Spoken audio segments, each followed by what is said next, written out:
If you're a container gardener and you have been for a couple of years, you probably have spent containers full of soil that you don't know what to do with. Do you throw it out? Do you revitalize it? Well, the answer could be either, but in this video, we're going to talk about how to rejuvenate your soil so you save money and still have an epic harvest. Kevin Espiritu here from Epic Gardening, where it's my goal to help you grow a greener thumb. And that is one of the best things about gardening, is being able to reuse, right? But there are some cases where you would want to do a complete refresh, which is why in this video, we're going to talk first about, should you just do a complete replacement, get rid of all this soil, or should you refresh? Then we'll get into number one, the absolute bare bones, dead simple, easiest way to refresh your soil, no hassle at all. And if you want to get a little extra, then we'll go into the epic way to refresh your soil. So without further ado, cultivate the like button for epic refreshed soil, and let's get into the video. The simplest way is just to add more potting mix or compost or a mixture of both. So here we have our old soil, right? What I'll do is I'll just dump it into a larger box for now. We have it there. What you may want to do is grab some loose clumps of dirt or some, larger pieces of material, maybe some root matter. You can take that out if you want. And then if this was 5 gallons, you want to add maybe about 1/3 of that in. So we'll just dump a little bit of this Espoma potting mix. By the way, Espoma is the sponsor of the video. Thank you so much for sending all this soil out. I absolutely love it. You just do this, you mix it in, you moisten the soil up, and you're really good to go. So if you didn't have any major issues, you weren't growing something that was extremely heavy feeder, this is a very simple, time efficient, and pretty cost efficient way to refresh your soil. But if you do want to get a little crazy, let's go into the next method. The first thing we need to do is remove any plant material. And sometimes you have these really gnarly roots, like you grew a tomato in there. You really do want to get those large roots out. Now in my raised beds, oftentimes I just leave those in and let the soil life go, but there's not as much going on in containers as there is in large raised beds. And so what I like to do is I'll come through and I'll give it a nice screen. This is just to get rid of all that large particulate matter that's built up over the course of a growing season. So I'll screen it through, and you know what else this allows you to do? Let's say you have grubs or some sort of pest that likes to overwinter and bury into the soil. Well, then you're gonna find it right now and you won't have to worry about it later. So I'll just screen this out, remove any large chunks of material, and then I'm in a good spot to see what's next. Now that we've sifted and screened, I don't see any grubs in here. I don't see any really large pieces of anything. So we're good to go with the next stage, which is the same as the last stage actually. You just do a bit of a potting soil refresh.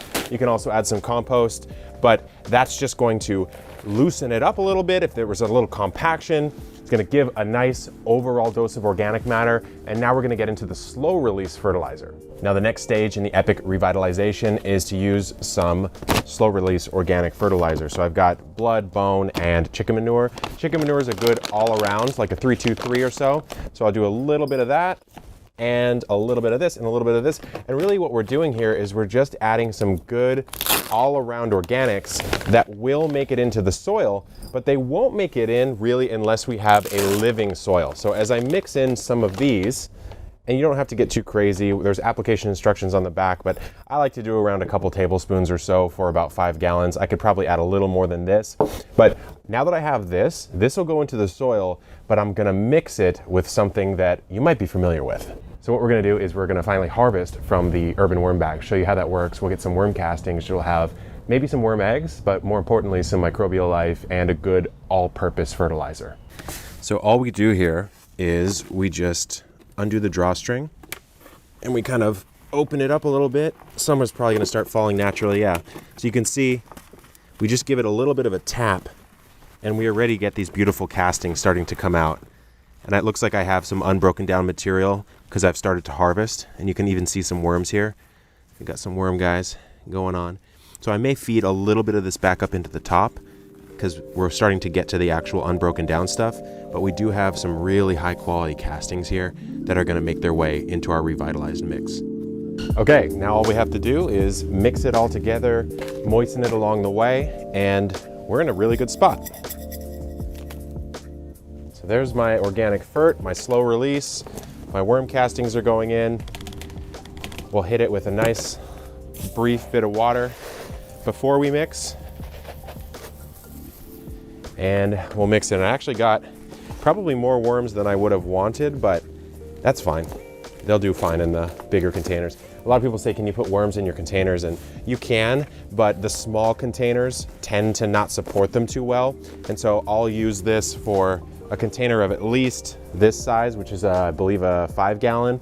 But honestly, in a better world, I would probably use a 10-gallon pot. And so as I mix, what I'm doing is just incorporating all these ingredients. So the worms, of course, now that they're in here, are gonna want that organic matter to start munching through. And the microbes want that nice, moist environment to start living in. And what's nice about this is you can even let this soil cure or chill for a little bit while that microbial population starts to build. You don't have to, you can though. So you don't even have to do this like right before you replant. You can do this maybe a week or two before, and then you can replant, and all of your plants are gonna be in a great spot for some super healthy soil once you do put this back into a container. Have our repotted, refreshed potting mix, and like I said, you don't have to go epic mode like I did. You can just put in some fresh potting mix. I used Espoma's organic potting mix, which I really love, or you can use your own homemade compost. But if you want to, you can do the way I did it. And what we did is I pot up, if you guys remember, from my regrowing an onion video, we'll pot these up. What I did is I basically just solved problems, looked for problems, remove root tissue, remove any kind of, obvious pest problem. And then I refreshed, so you're improving the soil quality and texture and also the organic nutrients within it. I refreshed that, and then I added some slow release organics that's going to really just balance the soil over time. Slow release, right? But those nutrients are only released if there's enough life within the soil to kind of break them down, which is why we added the worm castings and a little bit of worms into this mix. And so that's really the 1, 2, 3, 4-step punch for revitalizing your soil. And it's just a great way to just make use of things you already have so you don't have to spend tons and tons of money. Now, this pot is not quite full, that's for sure, but we'll see how this goes. I'll put a couple more things in here, and maybe in future videos, I'll do container edible planting combos in grow bags. All right, guys, if you guys enjoyed the video, throw me a like and a comment. Let me know what you do to revitalize your soil. And if you see someone else, help them out in the comments too, because we're an epic gardening community, all teaching each other how to grow more food. Okay, till next time, good luck in the garden and keep on growing.